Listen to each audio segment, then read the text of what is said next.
అండి ఈరోజు first time కొత్త వాళ్ళు ఎంతమంది వచ్చినారు ఒకసారి హ్యాండ్ రైజ్ చేయండి.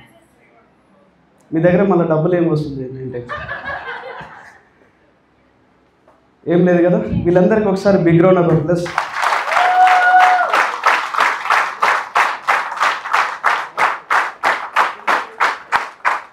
So welcome to Vestige family.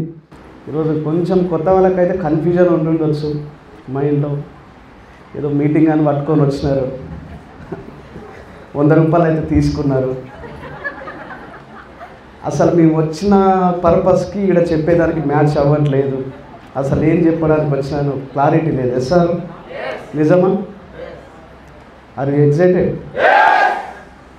Are you excited?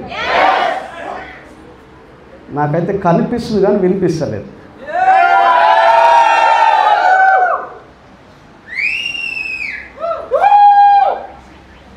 No problem, మీరు అరవాల్సిన అవసరం లేదు. నేను చెప్పేది మీకు అర్థమైతే మిమ్మల్ని చూసి రాడుస్తారు మీరు స్టేజ్ పైకి వచ్చినప్పుడు.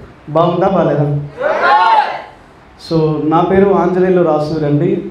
ఈ వెస్టీజ్ బిజినెస్ చేయబట్టి ఒక 5 సంవత్సరాలు అవుతుంది. ఎంత? 5 సంవత్సరాలు.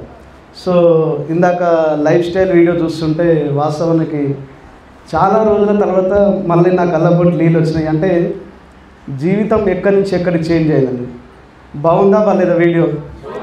ఇది ఏది క్రియేట్ చేసింది కాదు, నా జీవిత స్టోరీ అన్నమాట. మామూలుగా ఏంటంటే ఏమంటారు, బయోగ్రఫీయా, ఆటోబయోగ్రఫీయా, సినిమాలు తీసేది చచ్చిపోయిన తర్వాత తీస్తారు ఎవరన్నా. ఇప్పుడు చూడండి, ఎన్టీఆర్ గారు ఉన్నప్పుడు ఆయన బయోగ్రఫీ తీసుకోరు. ఆమె ఎవరు? సావిత్రి గారు, మహానటి సినిమా. ఆమె చూసుకోలేదు, కానీ నా బయోగ్రఫీ నేను చూసుకున్నాను. బాగుందా లేదా? నాదైతే నేను చూసుకోగలుగుతానండి, చాలా హ్యాపీ. సో ఈరోజు ఎవరైనా కొత్తగా వచ్చిన వాళ్ళు ఉంటే మీకు అర్థమైన కాకపోయినా నేను అర్థమయ్యే విధంగా నా వంతు ప్రయత్నం నేను చేస్తాను. ఇప్పుడు మీకు స్టార్టింగ్లో ఎట్లా కనిపిస్తా అంటే, నేను ఆ నలుగురు సినిమా ఎంతమంది చూసినారు? ఆ నలుగురు చూసినారు కదా. సీన్ ఇట్లా ఓపెన్ చేయగానే చనిపోతాడు మనోడు రాజేంద్ర ప్రసాద్. 2 వస్తారు యమబట్టలు. నిజమా కదా? నీ టైం అయిపోయింది, పారా పోదాం పైకి తీసుకొని పోతాను. రాజు స్వామి, నేను ఇన్ని రోజులు చేసిన కష్టం ఏదైతే ఉందో, నేను సక్సెస్ అయినా ఫెయిల్ అయినా నా అంతిమ యాత్ర వరకు నన్ను ఉంచండి, తర్వాత నన్ను పైకి తీసుకెళ్ళండి నేను. ఆయన జీవితం మొత్తం చూస్తే లాస్ట్లో క్లైమాక్స్లో వీళ్ళు సడన్గా ఈ యమభటులు కాస్త దేవదూతల లెక్క పరిచయం అవుతారు, దేవుళ్ళ లెక్క కనిపిస్తారు. చూసినారా? ఆయన అడుగుతాడు రాజేంద్ర ప్రసాద్, ఇంతసేపు యమభటుల లెక్క కనిపించినారు నాకు, ఇప్పుడేమో దేవతల లెక్క కనిపిస్తున్నారు, ఏంది తేడా అని అడుగుతారు. అంటే ఇందాక నువ్వు దుఃఖంలో ఉన్నావు కాబట్టి నీకు అట్లా కనిపించిన, ఇప్పుడు సంతోషంలో ఉన్నావు కాబట్టి నేను నీకు అట్లా కనిపిస్తున్నాను చెప్పారంట. సో ఇక్కడ మనుషులు మారలే, వాళ్ళ మనస్తత్వం మారింది. సార్ మీకు స్టార్టింగ్ ఇప్పుడు యమదూత లెక్కనే కనిపించవచ్చు, కానీ సెమినార్ అయిపోయే లోపల దేవుని లెక్క కనిపిస్తారు. బాగుందా బాగాలేదా? సో ఈ బిజినెస్ స్టార్ట్ చేసి 5 years అవుతుంది. ఇందాక ప్లాన్ ప్రజెంటేషన్ ఇచ్చిన వ్యక్తి ఒగ్గురు సైదుల్ సార్కి, అండ్ హోస్టింగ్ పగడాల శంకర్ గారికి, అండ్ శేఖర్ పైలట్ సార్ మంచి ప్రజెంటేషన్. ఎంతమంది బ్యూటీ డెమో నేర్చుకున్నారు? ఇందాక చూసినారా లేదా? ఈ ఫేస్ వాష్ ఇదంతా చూసిన తర్వాత నాకు అదే ఆశ్చర్యం అనిపిస్తుంది. జూమ్ మీటింగ్లో కూడా సీడీలు ప్లే చేస్తుంటాను నాకు అదే నవ్వు వస్తుంటుంది. ఈరోజు అగ్రికల్చర్ సీడీ ప్లే చేసినారనుకోండి, 6 గంటలకు మొదలు పెడితే 7:30 వరకు జూమ్ మీటింగ్లో అగ్రికల్చర్ సీడీ వింటాం. అంత అయిపోగానే అప్లైని ఫోన్ చేస్తాం, సార్ పలానా పంటకి ఏం వాడాలని. నిజమే కాదా? ఈరోజు హెల్త్ సీడీ ఏమైనా ప్లే అయినా సప్లిమెంట్స్ ఇది గంటన్నర సేపు వింటారు, సార్ పలానా ఆయన కాళ్ళు వస్తుంది, ఏం సప్లిమెంట్ వాడాలి సార్ అంటారు. ఈ బ్యూటీ సెషన్ విన్న తర్వాత నిజంగా వండర్ఫుల్ ప్రజెంటేషన్. సార్ నిజమా కాదండి?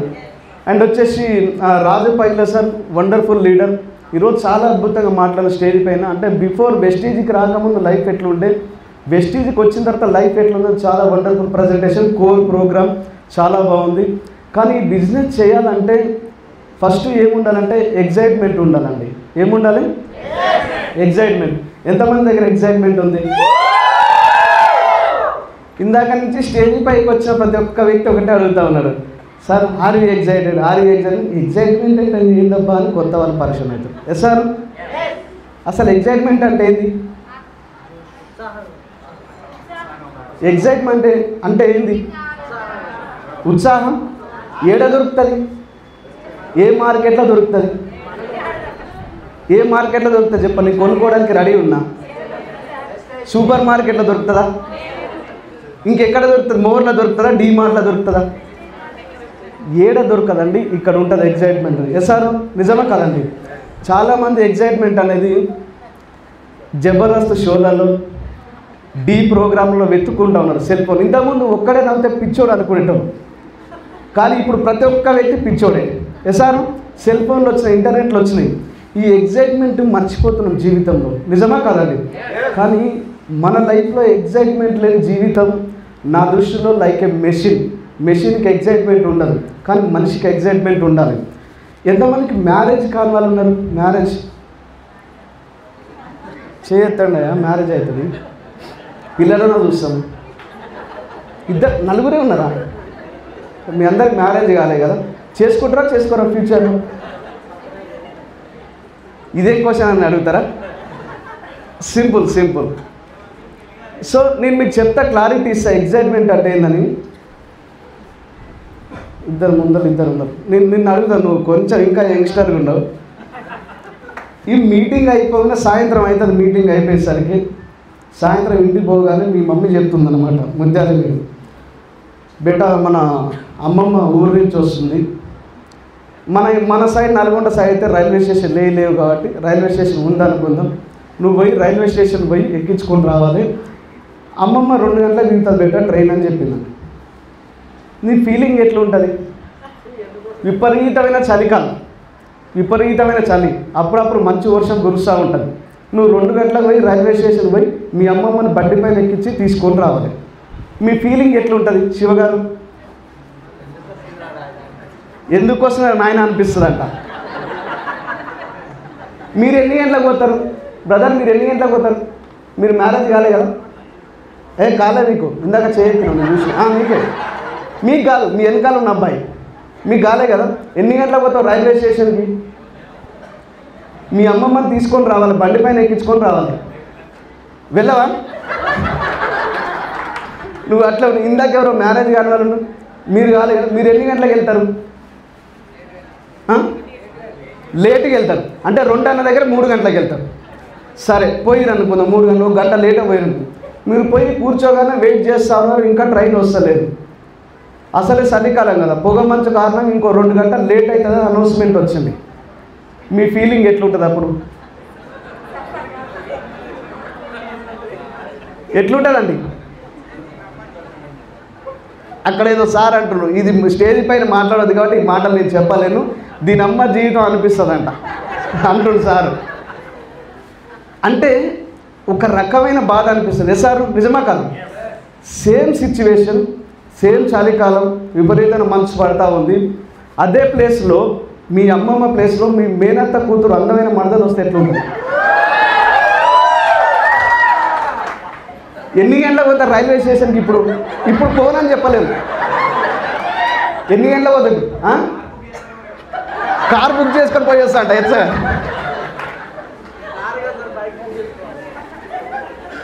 మరి అప్పుడు పోనాను, ఇప్పుడు పోతున్నావు అంటే అందమైన మరదలు ఉంది. సార్ ఇక్కడ మనిషికి ఏంటంటే ఎగ్జైట్మెంట్ లేదు. అంటే భవిష్యత్తుని, అంటే లైఫ్ మొత్తం ఇప్పుడున్న ప్రజెంట్ సిచ్యువేషన్ ఏదైతే ఉందో ఇట్లనే ఉంటుంది, ఫ్యూచర్ కూడా ఇట్లే ఉంటుందని అనుకుంటున్నాను. కానీ నేనేమంటున్నా అంటే, నా వీడియో చూసిన తర్వాత ఇంకెవరైనా మారకపోతే దయచేసి మారండి. 5 ఏళ్ల ముందు నా దగ్గర ఏం లేదు, కనీసం తినడానికి కూడా తిండి సిచ్యువేషన్ లేదు. అట్లాంటి సిచ్యువేషన్ నుంచి ఈరోజు ఏం తినాలనుకున్నా, ఎక్కడ పోవాలనుకున్నా వెస్టీ ద్వారా నా జీవితం మారింది. బాగుందా లేదా? ఫస్ట్ ఎగ్జైట్మెంట్ మనిషికి ఉండాల్సింది. ఈ ఎగ్జైట్మెంట్ ఉన్న తర్వాత చాలామంది ఏం చేస్తారంటే, ఇప్పుడు ఈ మీటింగ్ అంతా విన్న తర్వాత బయటికి వెళ్ళి చెప్తా ఉంటారు నాలెడ్జ్ లేక. సార్ నాలెడ్జ్ ఉండాలన్నా వద్దా? నాలెడ్జ్ ఉండాలన్నా వద్దా? 100% నాలెడ్జ్ ఉండాలి. ఈ నాలెడ్జ్ ఎట్లా వస్తుందంటే, ఇట్లాంటి సెమినార్స్ ఏవైతున్నాయో నాలెడ్జ్. మన ఇండియన్స్ తెలియకలోలా కాదా? సరే మీరు తెలియకలోలా కాదా? నమ్ముతారా నమ్మరా? నమ్మకపోతే క్లారిటీ ఇస్తాను. ఈ రోజు నుంచి మీరు తెలివైన వాళ్ళని నేను క్లారిటీ ఇస్తాను. ఇప్పుడు మీ ఇంట్లో ఎవరు లేరు మీటింగ్కి వచ్చేటప్పుడు తాళం వేసుకొని వస్తారా, వదిలేసి వస్తారా? తాళం వేసుకొని వస్తాం. మీటింగ్ అయిపోయిన తర్వాత చక్కగా ఇంటికి పోతారా, మధ్యలో ఏమైనా కన్ఫ్యూజ్ అవుతారా? అంటే ఇంటికే పోతారు కదా. అంటే మనకు తెలివి ఉంటేనే కదా పోయేది. ఎస్ సార్, నిజమా కదా? సో ఒక ముగ్గురు వ్యక్తులు, ఒక అతను అమెరికా వ్యక్తి, ఒక అతను ఇండియన్, ఒక అతను పాకిస్తాన్ వ్యక్తి. ఈ ముగ్గురు కలిసి ఏం చేస్తారంటే దుబాయ్కి వెళ్తున్నారు ఫ్లైట్లో. వీరు వెళ్ళే ప్రాసెస్ ఏంటంటే ఏమంటారు, ఆ ఫ్లైట్లో ఏమంటారు, మందు, వైన్ పోస్తూ ఉన్నారన్నమాట. వీళ్ళు వైన్ తాగుతున్నారు, ముగ్గురు కలిసి మందు తాగుతూ ఉన్నారు. వాస్తవానికి ఆ దేశం రూల్ ప్రకారం ఫ్లైట్లో కూర్చొని మందు తాగొద్దంట, ఆ దేశం రూల్ ప్రకారం. ఈ విషయం అక్కడ రాజుగారు తెలుసు. మన దగ్గర అయితే ప్రజాస్వామ్యం, కానీ అక్కడైతే రాజరికం. ఎసారు, అక్కడ రాజులు పరిపాలిస్తుంటారు దుబాయ్ దేశంలో, పలానా దేశం రాజు అని. సో ఆ రాజుగారికి తెలిసింది. ఆ ముగ్గురు ఎవరైతే ఉన్నారో, అమెరికా అతను, పాకిస్తాన్ అతను, ఇండియా అతను, ఈ ముగ్గురు పిలిపించినమాట. మీరు నేరం చేసారు, చలో తీసుకొని రండి అని చెప్పి తీసుకొని వచ్చిన తర్వాత ఆయన అదృష్టం ఏంటంటే ఆ రోజే వాళ్ళ భార్య పుట్టినరోజు, రాజుగారి భార్య పుట్టినరోజు. అప్పుడు చెప్పిందనమాట, మీకు ఈ ఫ్లైట్లో మందు తాగినందుకు గాను కంపల్సరీ శిక్ష వేయాలన్నా వద్దా? ఏం చేస్తున్నాం అంటే అందరికీ, ముగ్గురికి ఒక్కొక్కరికి 100 కొరడా దెబ్బలు అన్నాడట. ఎంతమంది ఒప్పుకుంటారు కొరడా దెబ్బలు అంటే? తప్పు చేసినప్పుడు శిక్ష అనుభవించాలి. ఎంతమంది ఒప్పుకుంటారు? ఎవరు ఒప్పుకోరు, కానీ వాళ్ళు ఒప్పుకున్నారు. ఎందుకంటే ఒప్పుకోక తప్పదు కాబట్టి. సో ఆ టైంలో ఫస్ట్ వ్యక్తి ఎవరైతే ఉన్నారో ఆ పాకిస్తాన్ వ్యక్తి, అతన్ని అడిగిందంట, ఈరోజు నా భార్య పుట్టినరోజు, 100 కొరడా దెబ్బలు అయితే తప్పవు, నీకేమైనా కోరిక ఉంటే కోరుకో అని చెప్పిందంట. అంటే అప్పుడు ఆ వ్యక్తి అన్నాడంట, రాజుగారు పెద్ద కోరికలు ఏం లేవు, మీరు ఎట్లా 100 కొరడా దెబ్బలు అయితే తప్పవు. కొరడా దెబ్బలు ఎక్కడ కొడతారు? ముందట్నా వెనకాలనా? వెనకాలే కదా. నా వెనకాల ఒక 2 మెత్తలు పిల్లోస్ ఉంటాయి కదా, పిల్లోస్ పెట్టేసేయండి అని చెప్పింది. ఆనాయ మీద చలో నీ కోరిక నేను నెరవేరుస్తుందని చెప్పి ఆ ఎవరైతే కొరడా దెబ్బలు కొట్టే వ్యక్తి ఉన్నారో అతనితో బాగా కొట్టిస్తుందంట. 20 దెబ్బల తర్వాత చిరిగిపోయిందంట. ఎన్ని దెబ్బలు పడ్డాయి ఆయనకి? 20 దెబ్బలు పడ్డ తర్వాత చిరిగిపోయింది, 80 దెబ్బలు పడ్డాయి. సో నెక్స్ట్ ఇంకా ఇప్పుడు మనకన్నా పాకిస్తాన్ వ్యక్తి కన్నా అమెరికా వ్యక్తి తెలివైనడు. సార్ నిజమా కదా? రెండో వంతు అతని దగ్గరికి వచ్చింది. నీకేం కావాలో కోరిక కోరుకో అన్నాడంట. బాగా ఆలోచించాను మనోడికి 2 మెత్తలు కట్టారంటే మనం 4 కట్టుకుంటే సెట్ అయిపోతాం అనుకోని నాకు 4 కట్టండి రాజుగారు అన్నట్టు. మనోడు 4 కట్టి కదా, ఇది కూడా తీవ్ర స్థాయిలో ఉందన్నమాట. మనోడు కొట్టడం కూడా గట్టిగా కొడతా ఉన్నాడు, మెత్తలు పెరిగే కొద్దీ గట్టిగా కొడతా ఉన్నాడు.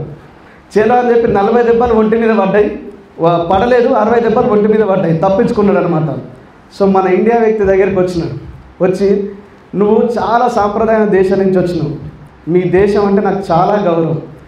ఈరోజు నీ అదృష్టం ఏంటంటే నా భార్య పుట్టినరోజు, వాళ్ళిద్దరికైతే ఒక్కొక్క కోరికలు ఇచ్చినా నీకు 2 వరాలు ఇచ్చిన కోరుకో అని చెప్పినట్టు. అప్పుడు మన ఇండియా అతను అన్నాడంట, రాజుగారు మీ మాట నేను ధిక్కరిస్తలేను, నాకు 100 కొరడా దెబ్బలు సరిపోవండి, మినిమం 200 కావాలన్నాడట. అరే వా, అసలు నువ్వు ఇండియా అంటే ఇండియా, మీరు చాలా ధైర్యవంతులు, చలో నీ కోరిక నెరవేర్చున్నాం. మరి రెండో కోరిక ఏం కావాలంట? నా వెనకాల పాకిస్తాన్ అమెరికాని గట్టి అని చెప్పిన.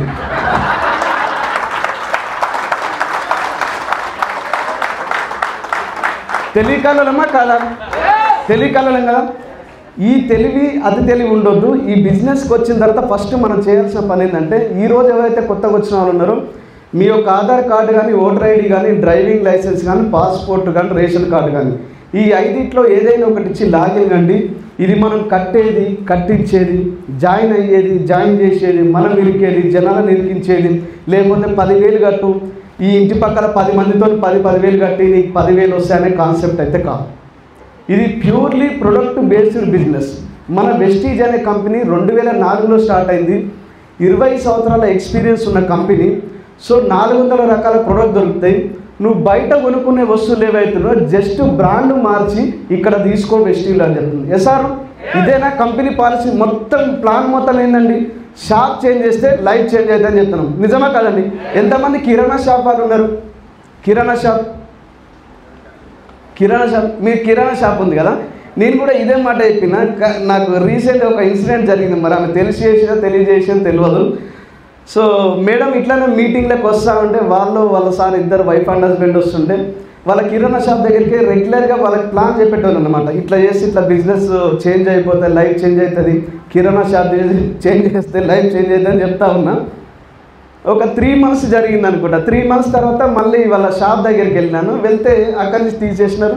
మేడం మీరు ఇక్కడ షాప్ దగ్గర ఉంటే, లేదు సార్ పలానా దగ్గర ఉన్న లొకేషన్ పెడుతున్నా అక్కడ రాను. పోయిన తర్వాత అదేంది మేడం అక్కడి నుంచి తీసి అక్కడ పెట్టారంటే, మీరే కదా సార్ షాప్ చేంజ్ చేస్తారు లైఫ్ చేంజ్ అవుతాను. నేను పేరు చెప్పాను, ఇక్కడ ఉన్నారో లేదు నాకు తెలియదు, కానీ షాప్ అంటే ఆ షాప్ కాదండి చేంజ్ చేయడము, కిరాణా షాపులో కొనుక్కునే వస్తువులు ఇక్కడ కొనుక్కోండి అని చెప్తున్నాం, అంతేగాని ఆడ తీసి ఇక్కడ పెట్టమని చెప్పలే. అర్థమవుతుందా? సో కొనుక్కోవాలి. ఎంతమంది వాడడానికి అంటే బ్రాండ్ చేంజ్ చేయడానికి రెడీ ఉన్నారు కదా. నేనేమంటున్నా అంటే ఫస్ట్ నేను బ్రాండ్ చేంజ్ చేసిన 2019లో బిజినెస్కి వచ్చినప్పుడు బిజినెస్ నాకేం అర్థం కాలేదు. ఇప్పుడు ఇందాక చెప్పినట్టు మీరు పెద్ద పెద్ద బిల్డింగ్లు కట్టవచ్చు, విమానాల్లో ఎక్కి విదేశాల్లో తిరగవచ్చు, లేకపోతే కోట్లు సంపాదించవచ్చు, పెద్ద పెద్ద కార్లు కొనుక్కోవచ్చు అని ఆ ఆలోచన అయితే నేను రాలేదు. మీరు బయట ఎక్కడో దగ్గర కొనే వస్తువులు ఇక్కడ కొంటున్నాం. ఫస్ట్ థింగ్ ప్రోడక్ట్ వాడాలి. ఈ వెస్టీజ్ ప్రోడక్ట్ మీరు వాడకుండా మీరు బయటికి వెళ్ళి ఎవరికైనా ఎక్స్ప్లెయిన్ చేస్తున్నారు వెస్టీజ్ ప్రోడక్ట్ గురించి అంటే నాకు తెలిసినంతవరకు క్రైమ్. ఇది 100% క్రైమ్. ఎందుకు చెప్తున్నా ఈ మాట అంటే, మీరు ఒక పెద్ద 5 star హోటల్ పెట్టి ఆపోజిట్లో ఉన్న కాకా హోటల్ మీరు ఛాయ్ రానికి పోయినారనుకోండి, మీ హోటల్కి ఎవరైనా కస్టమర్లు వస్తారా అండి? మరి 400 రకాల ప్రొడక్ట్స్ ఉన్న మన కంపెనీలో ఇంత మంచి క్వాలిటీ ఉన్న ప్రొడక్ట్స్ EEE ప్రోడక్ట్ అని మనం చెప్తాం. ఎకనామికల్లీ, ఎకో ఫ్రెండ్లీ, ఎఫెక్టివ్లీ, జంతువులకి మనుషులకి ఎన్విరాన్మెంట్కి ఎట్లాంటి హాని చేయని ప్రోడక్టు, బయట దానికన్నా రూపాయి తక్కువ ఉంటుంది, ఎఫెక్టివ్గా పనిచేస్తా అని చెప్తున్నాం. మరి ఇన్ని మీటింగ్లు చెప్పినప్పుడు మన ఇంట్లో ఎక్స్ బ్రాండ్ ప్రోడక్ట్ ఉందనుకోండి, బిజినెస్ అవుతుందండి? కాదు. ఈ ప్రోడక్ట్ మార్చాలంటే దమ్ము ధైర్యం కావాలి. సార్ ఎంతమంది దగ్గర ఉంది దమ్ము ధైర్యం? ఒక వ్యక్తి లక్ష్మీదేవి పూజ చేస్తున్నాడు. సో ఈ పూజ చేసినప్పుడు లక్ష్మీదేవి ప్రత్యక్షమైంది. ఈ లక్ష్మీదేవి ప్రత్యక్షమై చెప్తుందంట ఆ వ్యక్తితో, నాయన లక్ష్మీదేవి పూజ చేసిన బాగానే ఉంది, మేము ఒక్క లక్ష్మి కాదు అష్టలక్ష్మిలో ఉన్నాం. ఏమంటారు? ఆదిలక్ష్మి, సంతాన లక్ష్మి, సంతోష లక్ష్మి, భాగ్యలక్ష్మి, ధనలక్ష్మి, ధైర్యలక్ష్మి, ఇట్లా 8 లక్షలు ఉన్నాం, నీకు ఏ లక్ష్మి కావాలో కోరుకో నాయన అని చెప్పిందంట. అప్పుడు ఆ వ్యక్తి బాగా ఆలోచించి ఒక లక్ష్మిని కోరుకున్నాడు. మీరైతే ఏ లక్ష్మి కోరుకుంటారు? ఏ లక్ష్మి? ధనలక్ష్మి, ధాన్యలక్ష్మి, ధైర్యలక్ష్మి, సంతాన లక్ష్మి, సంతోష లక్ష్మి, ఆదిలక్ష్మి, ఇట్లా 8 లక్ష్మిలు ఉన్నారు. ఏ లక్ష్మిని కోరుకుంటారు మీరు? ఏ లక్ష్మిని కోరుకుంటారు? ధైర్యలక్ష్మిని. ఆయన కూడా కరెక్ట్గా ఎగ్జాక్ట్ ఆలోచించి నాకు ధైర్యలక్ష్మి కావాలని అంటారు. ఎందుకంటే ఈ భూమి మీద ధైర్యం లేని వ్యక్తి భూమి మీద బతికినా వేస్ట్. అందుకే చెప్తారు పెద్దలు, ధైర్య సాహసే లక్ష్మి. ధైర్యం చేయండి. ఏముంది లైఫ్లో, ఏం వేసుకపోతాం? ఎస్ఆర్ నిజమా కదా? సో ఈ ప్రోడక్ట్ వాడిన తర్వాత మనం 10 మందికి చెప్పాలంటాం. ఎంతమందికి చెప్పాలంటే బయటికి భయం అవుతుంది. ఎవరికైనా బయటికి వెళ్ళి చెప్పాలంటే ఈ ప్రోడక్ట్ గురించి భయం, ఎంతమందికి భయం అవుతుంది? ఏమనుకుంటారు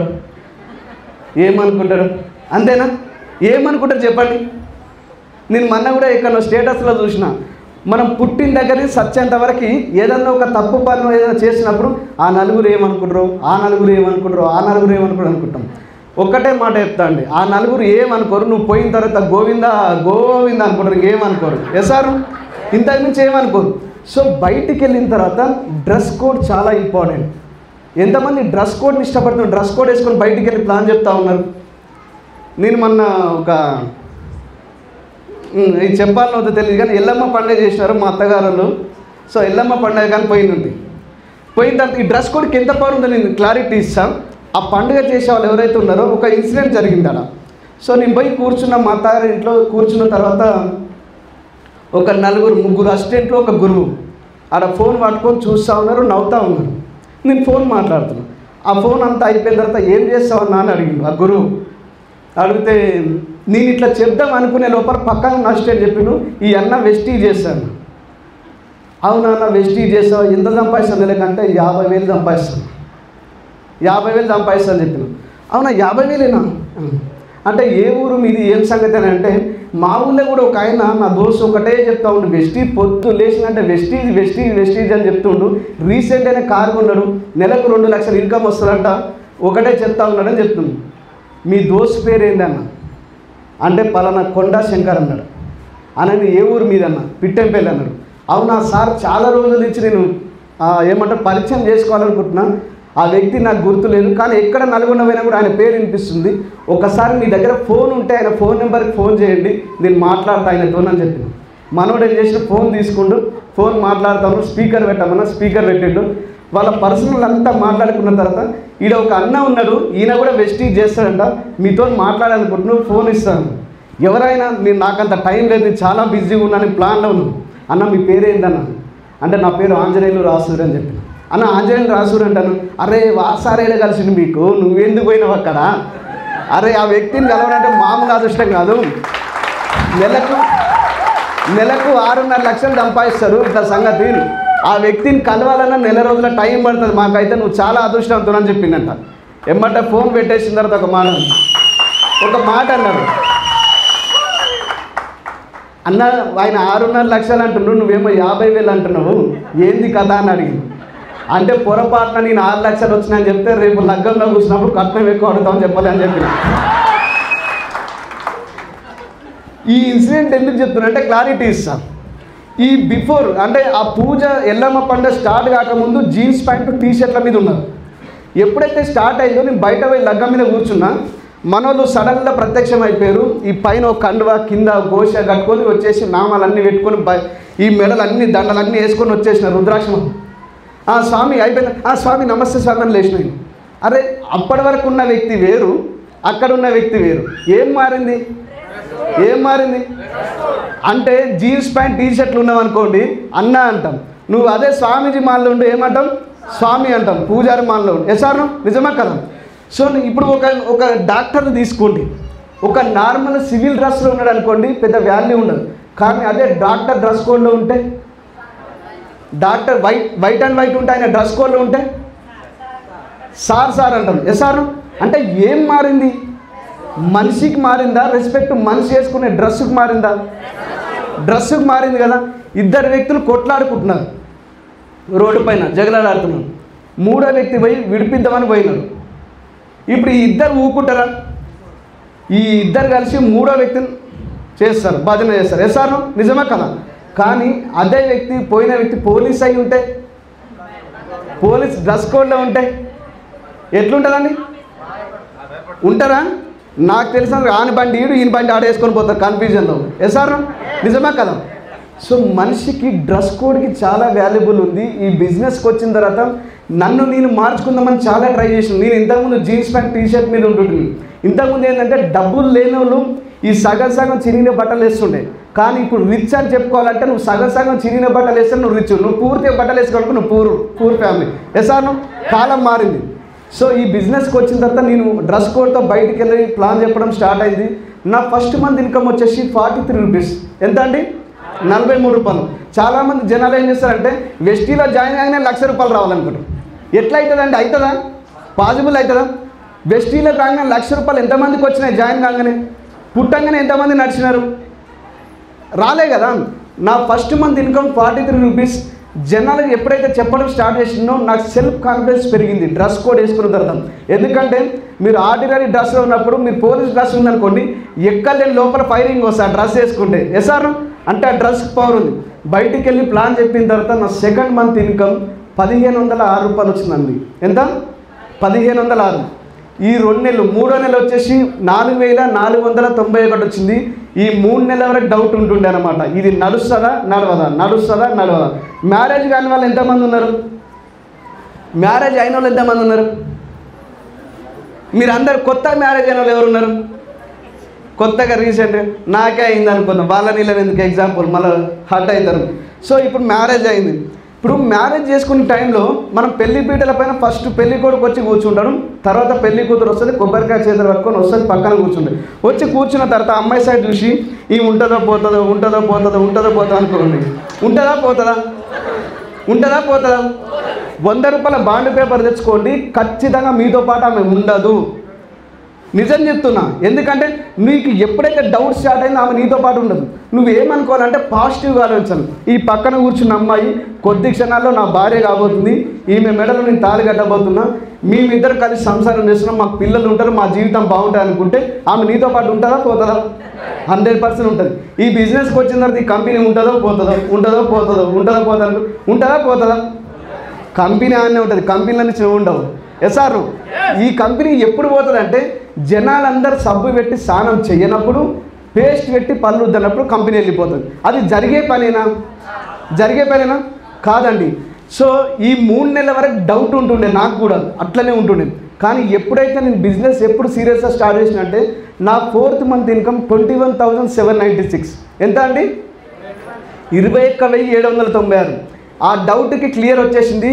నేను అనుకున్నా మీకు ఇప్పుడు ఎవరైనా ప్లాన్కు వెళ్ళి చెప్పినప్పుడు చాలామంది సక్సెస్ ప్రొఫైల్లో ఈసారి 10 లక్షలు వస్తాయి, ఈసారికి 5 లక్షలు వస్తాయి, ఆయనకు 30 లక్షలు వస్తాయి, ఆయనకు ₹1 కోటి వస్తాయి అంటే మీ ప్లాన్ వినే వ్యక్తి ఒక మాట అంటారు, వాళ్ళు ఎవరో తెలియదురా బాయ్, నువ్వు నాకు తెలుసు, నీకెంత వస్తున్నా చూపి అంటారు. ఎస్ఆర్ నీ చూపి నేను నమ్ముతా అంటారు. 3 నెలల వరకు నేను చూపించుకోలేకపోయినా, కానీ 4వ నెల నుంచి చూపించడం స్టార్ట్ చేసిన. ఆ రోజు నుంచి ఎంత వస్తుంది, ఏం చేస్తావని 3 నెలల వరకు నన్ను అడుగుతూ ఉంది. 4వ నెల నాకు ఆన్సర్ దొరికింది. ఎవరన్నా దొరుకుతారేమో అడిగేటోడని చూస్తున్నా. 5 ఏళ్ళ నుంచి ఒక్కరు కనిపించింది. ఏం చేస్తావు, ఎంత సంపాదిస్తావు? బాగుందా బాలేదా? నేను ఏమంటున్నా అంటే ఈ బిజినెస్ అనేది నేను ఒకటే చెప్తున్నాండి, పిచ్చి పట్టినట్టు చేయండి. ఇది లైఫ్ కెరీర్ అనుకొని స్టార్ట్ చేయండి. ఒకప్పుడు 20 గంటలు పని చేసేటోళ్ళు వెస్టీలో, 20 గంటలు కేవలం 4 గంటలు మాత్రం నిద్రపోయేటోళ్ళు. ఈరోజు 20 గంటలు మా ఫ్యామిలీతో నేను చేస్తాను, కేవలం 4 గంటలు పని చేస్తాను వెస్టీలో. ఇక్కడ జాబ్ చేసేటోళ్ళు ఎంతమంది ఉన్నారు? జాబ్ చేసేవాళ్ళు ఎంతమంది ఉన్నారు? మీరు జాబ్ ఇక్కడ చేయొద్దండి, నో ప్రాబ్లం.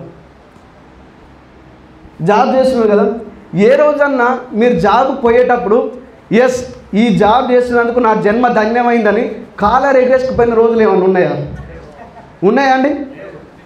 ఉంటే ఉండొచ్చు. జాబ్లో జాయిన్ అయిన రోజు ఫస్ట్ రోజు, కానీ మిగతా రోజులు మొత్తం పోవాలి కాబట్టి పోవాలి బాధ్యతతో. ఎస్ఆర్ నిజమా కాదండి? ఇద్దరు భార్యాభర్తలు ఏం చేసినారంటే కొట్లాడుకున్నారు. సో ఒక లాయర్ దగ్గర పోయినారనమాట. పోయిన తర్వాత లాయర్ గారు నా భార్యతో నేను పడలేకపోతున్నా, నాకు కంపల్సరీ మా భార్యతో విడాకులు కావాలని ఆ భర్త చెప్పిందంట. సో లాయరు వీళ్ళిద్దరు తెలుసు, చాలా రోజులు చూస్తాను. అదేందమ్మా మీరు అన్యోన్య దాంపత్యం, మిమ్మల్ని 1 ఇయర్ నుంచి నేను అబ్జర్వ్ చేస్తూ ఉన్నా, ఎందుకు మీకు ఈ కొట్లాట ఎందుకు వచ్చింది, మీరు ఎందుకు విడిపోవాలనుకుంటారు అంటే అప్పుడు ఆ భర్త అంటారు, నాకు ఫుల్ జ్వరం వచ్చింది, లేవలేకుండా పడి ఉన్నా, నన్ను హాస్పిటల్కి తీసుకుపోయానంటే ఇది ఏం చేసిందంటే మనుషులు పోయే హాస్పిటల్ కాకుండా జంతువుల హాస్పిటల్ తీసుకొని పోయిందని చెప్పింది. ఆ లాయర్ పిచ్చోడు అయిపోయింది.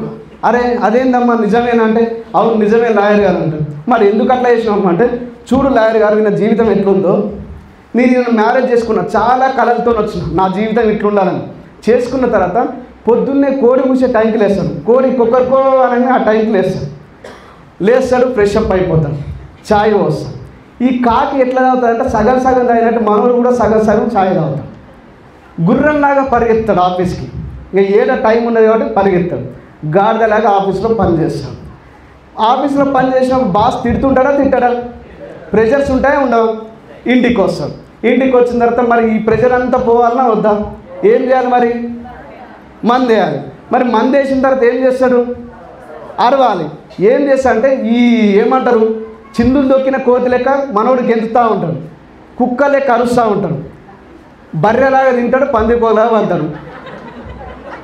ఇప్పుడు చూడండి, నేను ఈ ఫార్మాట్ మొత్తం చెప్పిన కదా, ఈ ఫార్మాట్లో ఏ రోజైనా మనిషి లెక్క బతికిండా లాయర్ గారు? అరే లేదా, మరి ఇంకా నేను విడాకులు తప్పే ఉంది, నిజమా కదా? ఇక్కడ చాలామంది జీవితాలు అట్లున్నాయా లేవా అండి? ఎస్ఆర్ నా జీవితం కూడా అట్లనే ఉండే ఒకప్పుడు. ఇక్కడ నవ్వుకోవాల్సిన పని ఏం లేదు, ఇక్కడ కూర్చున్న వాళ్ళు అందరి జీవితాలు అట్లుంటాయి. కానీ దీనికి ఆపోజిట్గా చెప్తాను, పొద్దున్నే అల్లారంతో పని లేకుండా మీకు ఎప్పుడైతే అప్పుడు మెలకు వచ్చినప్పుడు అప్పుడు నిద్ర లేవగానే మీ భార్య బెడ్ కాక చాయ్ పెట్టి మీకు ఫ్రెష్ అప్ అయిపోయి స్నానం చేసి మళ్ళీ ఒకవేళ మీ పిల్లలతో ఆడుకుంటూ తర్వాత టైం దొరికినప్పుడు ప్లాన్కి వెళ్ళి బయటికి వెళ్ళి మళ్ళీ ఇంటికి వచ్చినప్పుడు మీ భార్య టీవీ పెట్టించి నీకు లైఫ్లో సినిమా పోవాలనుకో సినిమాకి, బయటికి వెళ్ళాలనుకో బయటికి, నీకు ఎట్లా నచ్చితే అట్లా చేసినాం అనుకోండి, అది బాగుంటుందా ఇది బాగుంటుందా? ఏ జీవితం బాగుంటుంది? ఫస్ట్ అంటే పొద్దున్నే లేచి కోడి లెక్క లేచి కాకి లెక్క సగం సగం ఛాయ్ తాగి ఇట్లా పోతే బాగుంటుందా, ఇట్లా బాగుంటుందా? ఇట్లనే బాగుంటుంది. సార్ నేనేమంటున్నా అంటే మనిషికి ఫ్రీడమ్కి మించింది భూమి మీద లేదు. నిజం చెప్తున్నాం. హ్యాపీ ఇండిపెండెన్స్ డే అడ్వాన్స్గా, హ్యాపీ ఇండిపెండెన్స్ డే. ఎందుకంటే మన భారతదేశానికి స్వాతంత్రం వచ్చింది కానీ మన ఫ్యామిలీకి ఫైనాన్షియల్ ఫ్రీడమ్ రాలేదు. సార్ నిజమే కదా? ఇక్కడ ఉన్న వాళ్ళందరం పులులమే, అందరం పులులమే అండి, నిజం చెప్తున్నాను. కానీ కొన్ని పులులు ఏం చేస్తున్నాయంటే వాళ్ళకి తాకత లేక ఛాన్స్ లేక జూ పార్కులో ఉండిపోతున్నాయి. జూ పార్కులో ఉంటే టైంకి ఫుడ్ ఇట్లాంటి ఏసీ ఖాతాగారకం అన్నీ వస్తాయి, ఫుడ్ వాటర్ అన్నీ దొరుకుతాయి. కానీ ఒక పులికి మాత్రం ఏమీ దొరకవు, టైంకి అడవిలో ఉంటుంది. ఈ రెండిట్లో ఏది హ్యాపీగా ఉంటుంది? ఏం దొరకదండి దానికి, టైంకి ఏది హ్యాపీగా ఉంటుంది? దీనికైతే అన్నీ దొరుకుతాయి. నీకు ఒకవేళ రోగం వచ్చినా కూడా డాక్టర్లు ఉంటారు. మరి ఏది హ్యాపీగా ఉంటుంది? మళ్ళీ చెప్తా, కరెక్ట్ ఆలోచన చెప్పండి, ఏది హ్యాపీగా ఉంటుంది? ఎందుకు? ఫ్రీడమ్. ఫ్రీడమ్ మించింది. ఈ ఫ్రీడమ్ కోసమే కదా ఎప్పుడో స్ట్రగుల్. నువ్వు ఎప్పుడు పుట్టినవరా అంటే 1857లో స్ట్రగుల్ చేస్తే 1947లో పుట్టినట్టు ఈ ఫ్రీడమ్ కోసమే కదా అండి మన భారతీయులు కష్టపడ్డది. ఎసార్ను నిజమే కదా? ఈ ఫ్రీడమ్ నేనేమంటున్నా అంటే గాంధీ గారు, నెహ్రూ గారు వీళ్ళందరూ ఎవరైతే ఉన్నారో మన భారతదేశ స్వాతంత్రం కోసం కష్టపడితే మేము ఇక్కడ కూర్చున్న లీడర్స్ అందరూ ఎవరైతే స్టార్ అండ్ అబవ్ లీడర్స్ ఉన్నారో మీ ఫ్యామిలీ ఫైనాన్షియల్ ఫ్రీడమ్ కోసం మేము కష్టపడుతున్నాం. మీ ఫ్యామిలీలో ఫైనాన్షియల్ ఫ్రీడమ్ రావడానికి మేమున్నాం హెల్ప్ చేయడానికి. నేను మళ్ళీ చెప్తున్నా, ఎగ్జైట్మెంట్ ఎక్కడ మిస్ కావద్దు, ఎప్పుడు కానీ ఎగ్జైట్మెంట్ మిస్ కావద్దు, సెల్ఫ్ కాన్ఫిడెన్స్ మిస్ కావద్దు. నేను చాలామంది ఈ బిజినెస్కి వచ్చిన తర్వాత నువ్వు చెయ్యలేవు, నీ వల్ల కాదు నువ్వు చేయలేవు అంటారు. నీ వల్ల కాదనుకునే వ్యక్తి అతని వల్ల కూడా కాదు. అతను నీకు చెప్పే వ్యక్తి ఎవరు అంటే ఏమంటారు, లైఫ్లో సక్సెస్ అయిన పర్సనా కాదు కదండి. ఎసార్ను నీకు చెప్పే వ్యక్తి అర్హత ఉండాలి ఈ బిజినెస్లో. సో ఈ బిజినెస్లో ఎవరి మాట వినాలంటే ఇక్కడ స్టార్ అండ్ అబవ్ లీడర్స్ ఎవరైతే ఉన్నారో చూడండి. శివ గారు ఉన్నారు, డి శివ గారు ఉన్నారు. చిన్న ఏజ్ 19 ఇయర్స్ ఉంటాయి, 19 ఇయర్స్. ఇదే 19 ఇయర్స్ ఇంకెంతమంది కొన్ని 19 ఇయర్స్ ఇక్కడ ఈ బిజినెస్ చేసే వాళ్ళకి 19 ఇయర్స్ ఈ ఇప్పుడే 19 పడ్డాయి. మీరు కాలేజీ ఇప్పుడే జాయిన్ అయినారు, కూర్చోండి. 19 ఇయర్స్లో ఏం చేస్తాం? మహా అయితే డిగ్రీ సెకండ్ ఇయర్, డిగ్రీ అయిపోయి ఉంటుంది అంటే 15, అంతే కదా? ఎస్ఆర్ డిగ్రీ అయిపోయి ఏదన్నా ఒక ఏమంటారు ఓ ఇంటర్వ్యూకి వెళ్ళిపోయి వాడు నచ్చక మనకు అవన్నీ విధానాలు నచ్చక జాబ్ కోసం నేను ఇప్పటికి చూస్తున్నా మా దోస్తుని 10-12 సెర్చింగ్ చేస్తున్నట్టారు, జాబ్ ట్రయల్స్ అని ఉంటారు. ఇంకేం జాబ్ ట్రయల్స్ ఉంటారా? పెళ్ళిడు వచ్చింది, 30-32 ఏళ్ళు కిందికి వచ్చినాయి, నువ్వు ఇంకా జాబ్ ట్రయల్స్ ఉంటే నువ్వు ఎట్లా బాగుపడతావు? కానీ శివ అనే అబ్బాయి 19 ఇయర్స్ ఈ బిజినెస్కి వచ్చి 1 ఇయర్ అవుతుంది, అంతేగా? 1 ఇయర్ సీరియస్గా స్టార్ట్ చేసిండు. ఈరోజు జస్ట్ అబ్బాయి ఇన్కమ్ 74,000 ఉన్నారు, ఇన్కమ్ 74,000, 74,000. సో చాలామంది బిజినెస్ చేసినప్పుడు నేను చదువుకోలేదు, నాకు చదువు రాదు, నేను చేయగలుగుతాను లేదంటే ఒగ్గు సైజు సార్ చూడండి, కరెక్ట్ 1.5 ఇయర్ వాళ్ళ ఇంటికి పోయినప్పుడు డ్రైవర్ అతను అన్ఎడ్యుకేటెడ్, చదువు రాదు. ఈ బిజినెస్ ప్లాన్ నిజం, ఈ బిజినెస్ ప్లాన్ చెప్పినప్పుడు వాళ్ళ ఇంటికి వెళ్ళినప్పుడు అయితే విపరీతమైన వర్షం, అసలు కాలు కూడా కారు నుంచి బయట పెట్టడానికి ఛాన్స్ లేదు. ఈ బిజినెస్ అర్థమైంది. నేను పోయి అనుకున్నా వాళ్ళ ఇంట్లో కూర్చున్నప్పుడు ఈ వ్యక్తి ఏం చేయగలుగుతాడు, చదువుకోలేదు కదా, డ్రైవర్ కదా అని అనుకుని. కానీ ఈరోజు ఈ బిజినెస్ అర్థమయ్యి సుమారుగా 50,000 నుంచి 60,000 ఇన్కమ్ తీసుకుంటుంది ఈరోజు ఈ బిజినెస్ ద్వారా. ఆ రోజు ఎట్లయితే బయట వర్షం కురిసిందో, వీళ్ళందరి అకౌంట్లలో డబ్బులు అట్లా కురుస్తున్నాయి, వర్షం కురిసినాయి. ఈరోజు ఏదన్నా ప్రైవేట్ జాబ్ 10,000 వస్తే చాలు, 10,000 20,000 వస్తే ఇంకా నా అంత తోపకాలు లేడన్నట్టు ఏం ఫీల్ అవుతుంది, నాకు అదే నవ్వొస్తుంటుంది. ఈరోజు గవర్నమెంట్ జాబ్ లింగేష్ సార్ చూడండి ఒకసారి, లింగేష్ సార్ గవర్నమెంట్ జాబ్ ఆర్టీసీలో గవర్నమెంట్ ఎంప్లాయీ గవర్నమెంట్ జాబ్ చేసుకుంటూ ఈ బిజినెస్ని 1.5 ఇయర్ అవుతుంది. ఈరోజు వాళ్ళ ఫ్యామిలీ అతని ఇన్కమ్ శివ అనే అబ్బాయి వాళ్ళ అబ్బాయి, సో ఈ సార్ ఇన్కమ్ 50,000 ప్లస్ 50,000 పైన ఇన్కమ్, గవర్నమెంట్ ఎంప్లాయీ. అక్కడ 20 ఇయర్స్ కదా సార్ మీ జాబ్ ఎక్స్పీరియన్స్? 14 ఇయర్స్, 14 ఏళ్ళు కష్టపడితే మీ జీతం 40,000, 14 ఏళ్ళు కష్టపడితే 40,000. కానీ బిజినెస్లో 1.5 ఇయర్ అవుతుంది. ఈరోజు వాళ్ళ తండ్రి కొడుకుల ఇన్కమ్ ఎంతనో తెలుసునా? 1,30,000 నుంచి 1,40,000 వస్తాయండి నెలకి. ఈరోజు మనం ఎప్పుడు మీటింగ్లలో చెప్పుకుంటూ ఉంటాం, పెద్ద బిజినెస్ మ్యాన్ అంటే రామోజీరావు, అంబానీ, బిల్ గేట్స్, వీళ్ళని మనం చెప్తూ ఉంటాం. మన పేరు ఎప్పుడు రావద్దా? రావాలన్నా వద్దా? సో అదే రామోజీ ఫిలిం సిటీలో జాబ్ చేసే వ్యక్తి 3 ఏళ్ల ముందు ఈ బిజినెస్ ప్లాన్ చెప్పినప్పుడు ఇక్కడ వెనకాల కూర్చొని ఇంకా ఇప్పటికి ఎంతమంది నవ్వుకుంటారో నాకు తెలియదు. ఇవన్నీ ఫేకు, ఆయన నిజంగా అన్నీ వస్తాయి అనుకుంటే ఎవరైతే నమ్మని వాళ్ళు ఉన్నారో ఓపెన్ ఛాలెంజ్ చేస్తున్నా, నాకు నెలకు 5 లక్షల పైన ఉంటుంది ఇన్కము. బ్యాంక్ స్టేట్మెంట్ 5 సంవత్సరాల స్టేట్మెంట్ చూపిస్తా. ఎవరైనా నమ్మకపోతే నా దగ్గర రండి, మీటింగ్ అయిపోయిన తర్వాత బ్యాంక్ స్టేట్మెంట్ చూపిస్తా. రాజు పగిల్ అనే వ్యక్తి నేను మీటింగ్ ప్లాన్ చెప్తున్నప్పుడు ఖర్చు పడ్డం పెట్టుకొని నవ్వేటోడు, గుసగుస నవ్వేటోడు అనమాట. మస్తు చూసిన ఇట్లా అన్నాను. ఎందుకంటే వెస్టీజ్ కన్నా ముందు ఇంతకుముందు ఒక కంపెనీ గురించి చెప్పిన, అన్న నీకెందుకు ఒక 10,000 తెచ్చుకొని నేను కోటీశ్వరం చేస్తాను అని చెప్పిన ఆ కంపెనీలో. సో నేను బర్బాద్ అయిన విషయం అతను తెలుసు, కానీ ఈ వెస్టీజ్ని తర్వాత అర్థం చేసుకొని, ఎందుకంటే థ్యాంక్స్ టు కరోనా కూడా ఎందుకు చెప్తున్నా అంటే, ఈ కరోనా కన్నా ముందు ఎవరైతే ప్రైవేట్ జాబ్ చేసే వాళ్ళు ఉన్నారో వాళ్ళందరికీ బిజినెస్ ప్లాన్ చేసినప్పుడు మాకు జాబ్ ఉంది, మీ లెక్చరరు, మీ టీచరు, మీ ఇంజనీరు, అది ఇద్దరు రకరకాల వేసుకొని చెప్తుండే. ఎప్పుడైతే కరోనా వచ్చిందో 50% శాలరీ అంటే ₹1,00,000 వచ్చేటోనికి 50,000, 50,000 వచ్చేటోనికి 25,000, 10,000 వచ్చేటోనికి 5,000 వచ్చినప్పుడు ఏమైపోయిందంటే అప్పుడు సెకండ్ సోర్స్ ఇన్కమ్ సైడ్ చూసినారు చాలామంది. సార్ నిజమా కదా? సో ఆ టైంలో రాజు పైల సార్ మళ్ళీ లాక్డౌన్ అయిపోయిన తర్వాత నన్ను కలిసి ఈ బిజినెస్ గురించి తెలుసుకొని ఈరోజు 2.5 లక్షలు అండి ఇన్కమ్. 2.5 లక్షలు ఇన్కమ్. ఏ గవర్నమెంట్ ఎంప్లాయీ సంపాదిస్తుంది? ఏ గవర్నమెంట్ ఎంప్లాయీ బల్ల కింద చేతులు పెట్టకుండా ఎంతమంది సంపాదిస్తుంది? నో వే, నాకు తెలిసిన ఛాన్స్ లేదు. కానీ ఈరోజు ఆయన జాబ్లో స్టార్ట్ అయినప్పుడు ఆయన ఇన్కమ్ వచ్చేసి ₹1,800 నుంచి స్టార్ట్ అయింది రామోజీ ఫిలిం సిటీలో. ఆయన జాబ్ ఎండ్ చేసే టైంకి ఆయన ఇన్కమ్ వచ్చేసి ₹15,000. ఈరోజు చూడండి, నెల ఇన్కమ్ 2.5 లక్షలు అంటే ఏమంటారు, ఆయన సంవత్సరం మొత్తం పనిచేసి ఎంత వస్తుండే? 1,70,000, 1,80,000 వస్తుండే రామోజీ ఫిలిం సిటీలో. కానీ ఈరోజు నెలకు 2.5 లక్షలు అంటే ఎట్లా ఉంటుంది ఇన్కమ్? సూపర్ ఉంటుందా లేదా? సూపర్ ఉంటుందా లేదా? నేను ఖచ్చితంగా చెప్తున్నా, ఇక్కడ కూర్చున్న వాళ్ళు రాబోయే టైంలో మీరందరూ అంబానీలు, బిల్ గేట్స్లు కాబోతున్నారు ఈ బిజినెస్ ద్వారా. మీకు కష్టంగా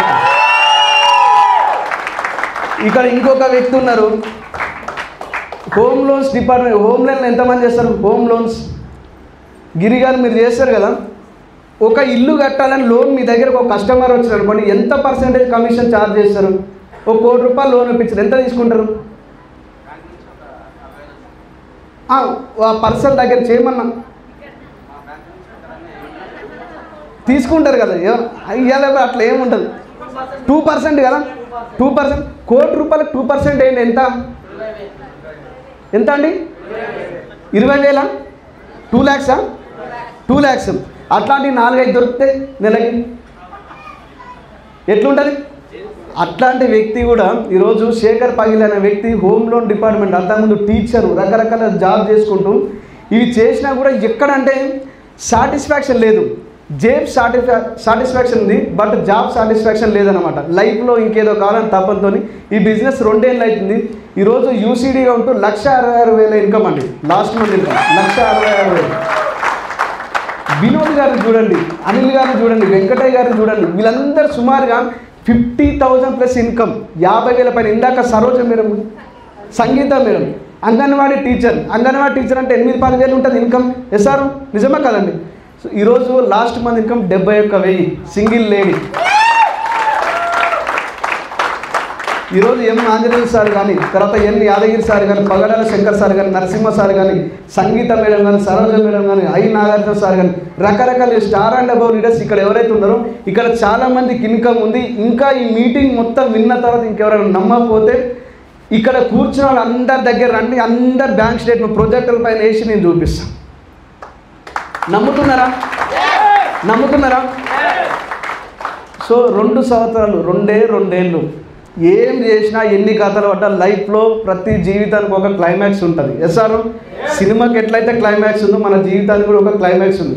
ఈ క్లైమాక్స్ వచ్చే టైంకి మంచం పైన 6 బయట పడుకొని ఏందిరా నా జీవితం 70 ఏళ్ళ ముందు 60 ఏళ్ళ ముందు చూసుకుంటే ఏమన్నా బతకారనేది, పొద్దున్న లేస్తే జాబు పోతుంది, వస్తువి తింటివి పంతివి, ఇదే లైఫ్.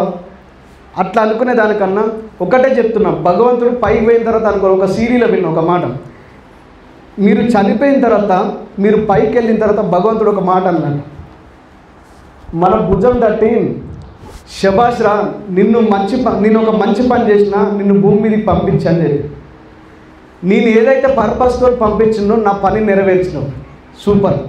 అని అనుకోవాలంట. అట్లా అనుకోవాలి. నీ బాడీ కూడా ఎట్లా ఉండాలంటే నువ్వు ఫీల్ కావాలి. ఇప్పుడు కొత్త బెంచ్ కారు కొనుక్కొని పొద్దున్న లేచి ఇంటి ముందర పెట్టుకొని మంచిగా దూడ్చుకొని దానిపైన కవర్ కప్పి చెప్పినావు అనుకో, కవర్ కప్పి పెట్టినావు అనుకోండి, ఏముంటుంది బెంచ్ కారుకి వాల్యూ? ఏం చేయాలి? బెంచ్ కారు తెచ్చుకున్న తర్వాత తిప్పాలి. ఎసాను మరి బెంచ్ కారు ₹1,00,00,000 దానికి అంత వాల్యూ ఉంటే కొన్ని కోట్ల విలువ చేసే బాడీని పొద్దుగా లేచి తింటివి పంతివి ఏముంటుంది నీ లైఫ్కి? ఒక పర్పస్ ఉండాలండి. నిజం చెప్తున్నా, ఒక పర్పస్ ఉండాలి. బయటికి వెళ్ళి మినిమం రోజు 5 నుంచి 10 ప్లాన్లు ఎవరైతే చూపిస్తారో ఖచ్చితంగా చెప్పగలుగుతున్నా వాళ్ళ సక్సెస్ని ఈవెన్ భగవంతుడు కూడా ఆపలేడు. 5 నుంచి 10 మంది, రోజు 5 నుంచి 10 మంది కదా, రోజు 5 నుంచి 10 మంది, 5 నుంచి 10 మంది. ఈ ఆంజనేయ రాసుడు అనే వ్యక్తి ఒక రోజు మీరు మాట్లాడుతుంటే మీకోసం చప్పట్లు ఇవ్వడానికి రెడీ ఉన్నారు. రెడీ ఉన్నారా? ఈడ డిసైడ్ అయిన తర్వాత మళ్ళీ బయటికి వెళ్ళిన తర్వాత సార్ ఏం చేయాలి సార్ అని 1% కూడా అడగద్దు. ఎందుకంటే మొగధీర సినిమా మొత్తం చూసిన తర్వాత రామ్ చరణ్ కాజల్ ఏమవుతానంటే నేను ఏం చేయలేను. సార్ బాగుందా బాలేదా? సో డిసైడ్ కాండి. ఇట్లాంటి మీటింగ్ నెలకు ఒకసారి ఏర్పాటు చేద్దాం. ఈ ₹100 ఏవైతున్నా ₹100 మీద కాన్సన్ట్రేషన్ మళ్ళీ చేయొద్దు, మళ్ళీ చెప్తున్నా. సో అవి పక్కన పెట్టండి. మీటింగ్ గురించి ఆలోచించండి. మీ జీవితం మారబోతుంది, మీ పిల్లల భవిష్యత్తు మారబోతుంది. రేపటి నాడు నేను ఏమంటున్నా అంటే మీరు ఇందాక రాజు సార్ ఒక లెక్క చెప్పింది, నిజంగా వండర్ఫుల్. 30,000 సంపాదిస్తారు మీ నెల జీతం అయితే, సంవత్సరానికి 3,60,000. మీరు 30 ఏళ్ళు కష్టపడ్డ మహా అయితే మీ జీవితం మొత్తం కాలంలో ₹1,00,00,000 సంపాదిస్తారు. కానీ బిజినెస్ ద్వారా నా ఇన్కమ్ ఎంత 5 లక్షలు వేసుకోండి. యావరేజ్ అప్ అండ్ డౌన్ అయినా 5 లక్షలు వేసుకోండి. సంవత్సరానికి ఎంత? 60 లక్షలు. అంతేనా కదండి? నేను 30 ఏళ్ళు కష్టపడ్డా, ఇదే 5 లక్షలు కంటిన్యూ ఉందనుకుందాం. ఎంత సంపాదిస్తాం 30 ఏళ్ళలో? 18 కోట్లు. 18 కోట్లు బయట సంపాదించే వాళ్ళు ఎవరున్నారు? ఎవరిని ఎత్తిన చేయి పెట్టకుండా, ఎవరిని మోసం చేయకుండా. బాగుందా లేదా? సో ఇట్లాంటి అవకాశం మీ అందరికీ ఉంది. Get ready. ఈరోజు నుంచి నిర్ణయం తీసుకోండి. బయటికి వెళ్ళిన తర్వాత ఎవరి డెసిషన్ తీసుకోవద్దు. ఏమంటారు, ఎవరి మాట వినొద్దు, మనిషి మాట అస్సలే వినొద్దు అంటారు కదా. ఆ మనిషి ఎవరో కాదు, మీ పక్కింటోళ్ళు, పై ఇంటోళ్ళు, ఎదురింటోళ్ళు వాళ్ళు అంటారు కదా. ఎవరి మాట వినొద్దు. ఈ గుర్రానికి గంతలు కడతారు చూసినారా, పరిగెత్తుకుంటూ పోయినప్పుడు చుట్టుపక్కల ఇక్కడ కడుతుంటారు. ఎందుకంటే దిక్కులు చూడదని. మీరు కూడా ఏంటంటే దిక్కులు చూడకుండా వచ్చిన పని కానివ్వండి. 2 ఏళ్ళలో సక్సెస్ అవుతారు. I wish you all the best. మీరు అందరూ బాగుండాలని మనస్ఫూర్తిగా కోరుకుంటున్నాను. థ్యాంక్ యూ సో మచ్ అండి. Wish you.